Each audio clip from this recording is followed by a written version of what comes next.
ñu naan non dem leen topp kii parce que dafa saaga nit ñi rey nit ñu ngi fii di dox ci nit ci biir nit ñi le Sénégal vous yéen ñii di dox da ngeen di croiser les assassins ñu ngi nii ci suñu biir kenn jàpp la xanaa rey nit moo gën a garaaw saaga nit nañ jàpp ñi nga xam ne ñoo rey nit ñi.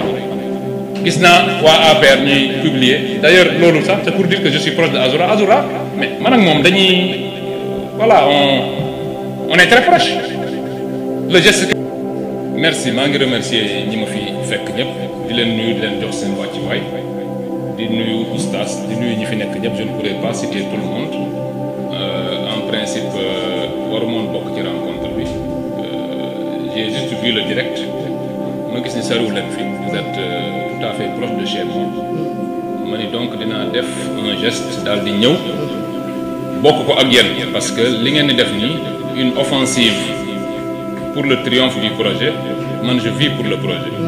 donc mënu leen nekk à 1 kilomètre de chez moi di wax lii te ñëwuma teewee ko j'aurais pu ne pas prendre la parole mais dama ni ñii li ñuy def nii lu am solo la luñ ci mën nañ ko def ñëw teewee ko parce que moi je me définis comme étant un combattant du projet bi kese moo ma ñor moo leen ñor yéen it aussi donc mënumaa seetaan lii ngeen di def te du ma ñëw teewee ko lii ngeen di def nag li tax ma gën ci bëgg mooy ça participe de ce que j'appelle l'accompagnement nécessaire du projet ñu bëri ci Pastef dañu réere mbir ni projet bi bañ ko démarré bi ñu jëlee réew mi loolu rek doyul pour que projet bi àgg projet bi loo xam ne la dañ ko war a ñàkk gunge ko et aujourd'hui ce que vous êtes en train de faire li ngeen di def nii ci la bokk gunge projet mooy fexe ba nga xam ni parce que jël pouvoir bi rek benn moyen la li ñu diggoon Sénégalais yi mooy yóbbu leen ci beneen Sénégal ce Sénégal là nag pour nga yegg fa il faut nga am benn accompagnement appareil politique l'appareil politique étant multiforme c'est soit un parti soit un ensemble de partis soit un ensemble d'organisations ci loolu nag defe naa seen grande offensive bi ça entre en ligne de compte il faut que ñu gunge projet bi nag man je considère que ba léegi y a beaucoup de patriotes yu jàpp ni dañoo war a rek dem liggéeyi ku ne dañ lay jox une position de travail nommé la nga dem liggéeyi pour man loolu erreur bu ñu la nommé aussi war ngaa def sa liggéey waaye it acteur politique nga bés boo ko fàttee parce que li ñu indi à la tête de ce pays c'est la politique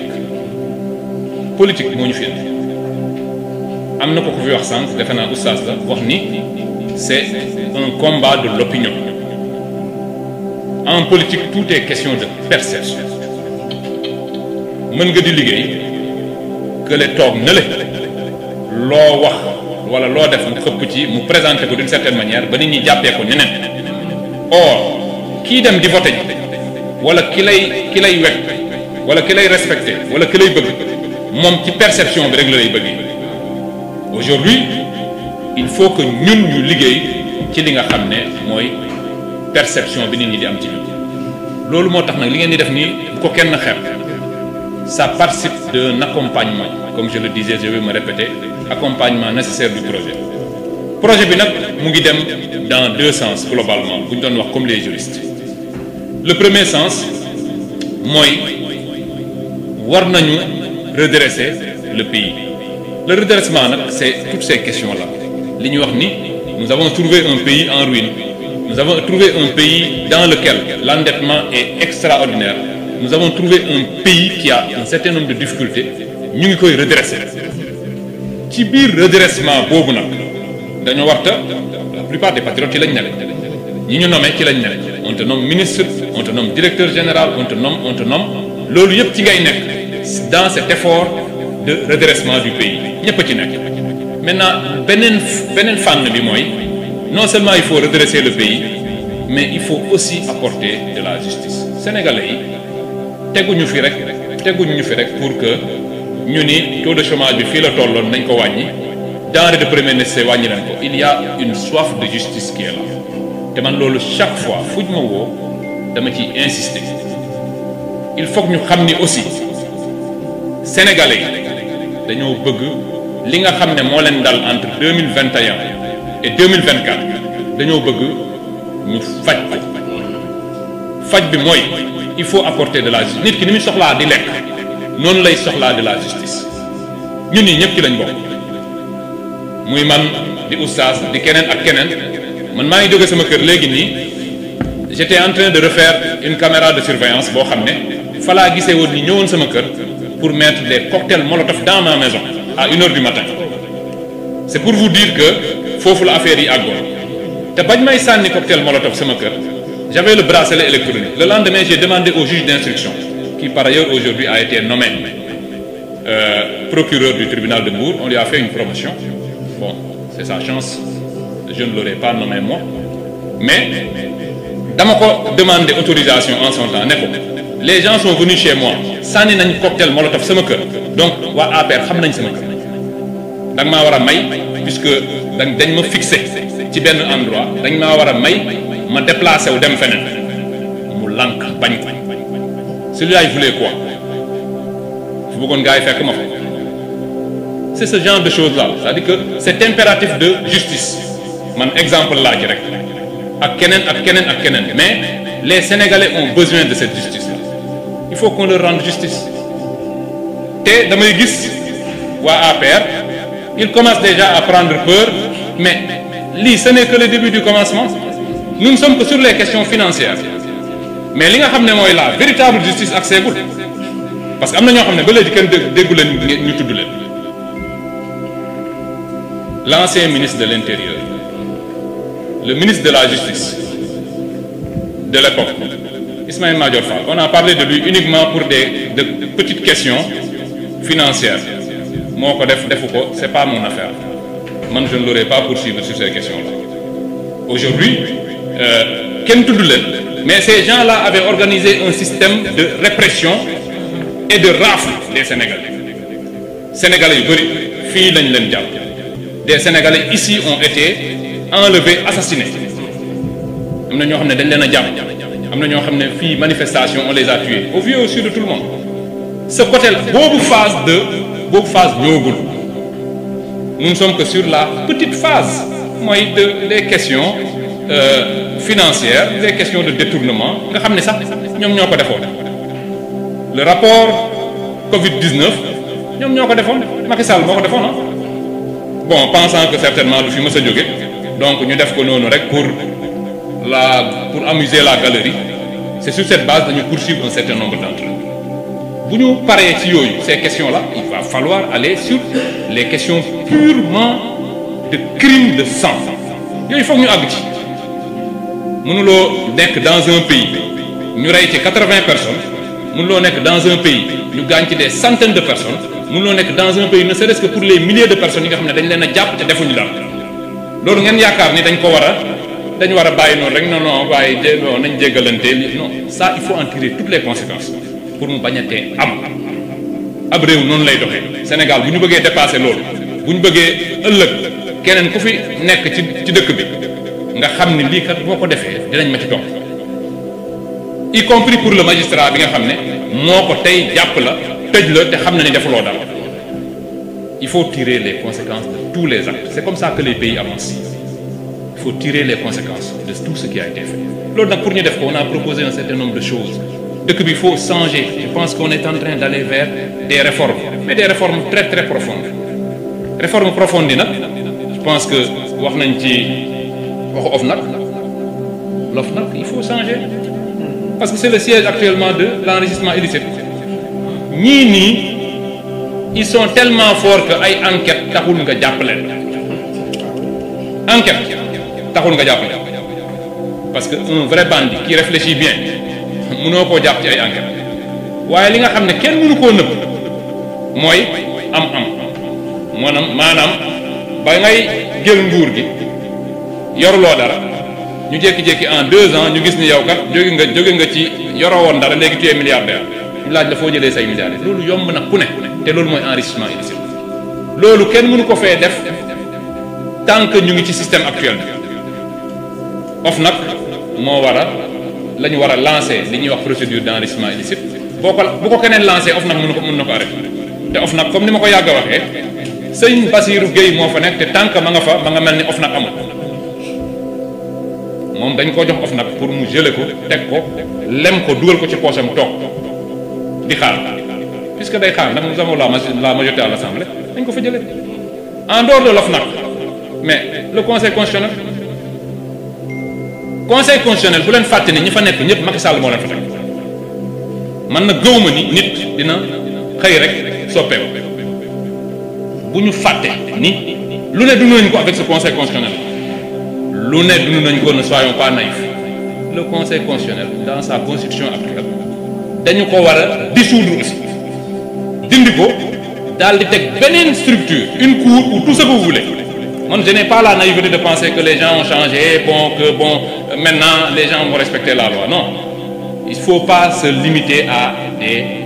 des actes isolés. Le Conseil constitutionnel dit un acte, tout le monde commence à applaudir. Non, les gens n'ont pas changé, c'est les mêmes personnes. Macky Sall moo leen fi tegoon nañu réformer et ayons le courage d'aller vers une cour constitutionnelle. Man yooyu laa gis nga xam ne c'est des actes forts que le régime actuel doit poser. Ma jàpp ni c'est les conditions sine qua non de réussite du projet mooy li ngeen di wax nii gis nga le projet là ay wax kese nii il faut de la stratégie dafa am ak actes yoo xam ne foog ñu teg ko avec courage et détermination loolu mënuñu yóbbu vers de véritables changements mais bu ñu fi toogee nii rek di xool nous avons une opposition qui pour une fois pour la première fois dans l'histoire du Sénégal on a une opposition qui a plus de moyens que le régime en place maanaam ñoom li ñu yor moo ëpp li régime bi yor maanaam ñun nous n'avons que nos salaires parce que ñun moom allah kulli al ñun xaalisu dëkk bi ñun naruñ koo jël duñ ko politiquer donc cela veut dire que ipso facto en puisant dans les caisses de l'État pendant 12 ans ils ont plus de moyens que nous léegi ku la ëpp moyen nga toog di ko seetaan ne non man je suis dans la rupture je vais xawma bon je connais c'est vrai il faut respecter les droits de chacun mais pour moi respecter les droits de chacun c'est respecter d'abord les droits des Sénégalais et les droits des Sénégalais c'est d'abord d'aller poursuivre tous ceux qui ont de l'argent public dans leur poche ou dans leur compte bancaire loolu mooy dëkk loolu mooy respect des droits te loolu tant que defuñu ko nag ci problème la ñuy def ñii dinañ sonal parce qu'ils ont trop d'argent public te arrangé wu leen ñuy yëkkati un certain nombre de procédures donc damay guddal à chaque fois mais pour man dafa jar ñuy wax loolu le projet pour qu'il réussisse il faut des actes forts et vous êtes en train d'en poser pour man il faut nit ñi di déglu ni il faut qu'on aille vers des actes forts une véritable rupture mais une rupture assumée gis nga ñii nii ce pays détermination moo ñu ciy génne radicalité moo ñu ciy génne parce que loolu moo tax ñu jël dëkk bi si Sonko n'était pas un radical heure bii du ñu yor dëkk bi dañoo taxaw Macky Sall yëkkati tout ce qu'il avait jëmale ko ci kaw Ousmane Sonko il a fallu que ñu taxaw ci wetam ne ko jàmbaar lii radicalité rek moo la ciy génne may gis parfois naan gars yi naan non pourquoi vous êtes yow da nga radical man mais moi je suis pas radical par rapport ak Sonko radicalité moo ñu ci mën a génne te puisque nous avons conquis le pouvoir en étant des radicaux il faut le gérer dans la radicalité c'est-à-dire que li nga xam ne ci lañ jëm te muy dëgg nag ñu xam ne lii dëgg la ñu jëm ci avec détermination loolu moo ñuy permettre ñu génn ci face à ces gens de cette nouvelle opposition nga xam ni ñun nous avons tous les moyens quand même de ramener de l'ordre dans ce pays il faut ramener de l'ordre et l'ordre c'est que sénégalais bu ne bu fekkee dañoo violer say droits nga mën a taxaw justice taxawu la Et à cet égard, damay lancer un appel. Je parle souvent à mon ami Azoura. Voilà une victime parfaite du régime de Macky Sall. Azoura, je le connais. Je le connais très bien. C'est mon boy là, il est tout le temps chez moi. C'est pas la peine d'aller le chercher là-bas, il n'est pas là. Vous et il vous faut un mandat pour aller le chercher chez moi. Il n'est pas chez moi. Mais je veux dire que c'est une victime. Azoura, man bama ko gisee kaso laa xam ne kii ce n'est plus le même te ñoom ñoo ko jàpp deful dara ñu yóbbu ko kaso dans un certain nombre de conditions et il s'est affaissé moralement. Azoura ku ko gis xam ne kii nii normal la il a besoin d'un accompagnement psychologique et non pas d'une traque judiciaire boo xam ne amul benn sens. Azoura normal ça da nga koy woo nga gis ni il te parle il dit 2 phrases 3 fu yu ne mu bëgg a jooy. nit kooku normal pour ñi nga xam ne dem nañ kaso da ngay xam ni du ñëpp ci mën a génn kaso du ñëpp ay dugg génn na nga duggee woon du noonu ngay génne muy kaso di bracelet di jafe-jafe bu ne nit rek la mën a doon. Et on ne peut pas comparer Azoura qui est victime d'une répression policière ñu yóbbu kaso traité ko d'une certaine manière mu génn état psychiatrique am changé mu doon beneen nit ñu naan non moom mais Azoura dina saaga koo xam ne ci ñun la bu wér il faut arrêter ça. Donc bokkul te la justice prévoit ce genre de cas. La justice prévoit ceux qui sont passibles d'une sanction pénale et ceux qui ne sont pas passibles d'une sanction pénale. boo fi romboon nit ñi y a des gens yoo xam ne ils ont une certaine irresponsabilité pénale du fait de l'altération momentanée ou permanente de leur faculté mentale te Azoura ci cas boobu la nekk. Donc damay wax ni yooyu yëpp c'est des choses yoo xam ne avant ngay jël justice di dali ci kaw nit koo xam ne mais au lieu ñuy jëli Azoura mais les 80 morts yi fi am mais ñi leen rey ñu ngi fii ci dëkk bi les nervis yi APR jëloon ñu dal suñu kaw dañoo dee ñu ngi fii ci dëkk bi di dox di dem di ñëw waa APR yi nga xam ne ñoo leen joxoon ces institutions là ñu ngi fii di dem di ñëw l'APR est là son siège est là fa la nervis yi doon dugg ñu doon leen gis ñun ñii man je gérais la sécurité d'Ousmane Sonko nervis yi dañuy romb ñu topp leen ba ñu dugg biir APR loolu yëpp ñu ngi fii ci dëkk bi ñu naan non dem leen topp kii parce que dafa saaga nit ñi rey nit ñi ñu ngi fii di dox ci nit ci biir nit ñi. Le Sénégal vous yéen ñii di dox da ngeen di croiser les assassins ñu ngi nii ci suñu biir kenn jàpp la xanaa rey nit moo gën a garaaw saaga nit nañ jàpp ñi nga xam ne ñoo rey nit ñi. gis naa waa APR ñuy publier d'ailleurs loolu sax c'est pour dire que je suis proche de Azoura mais man ak moom dañuy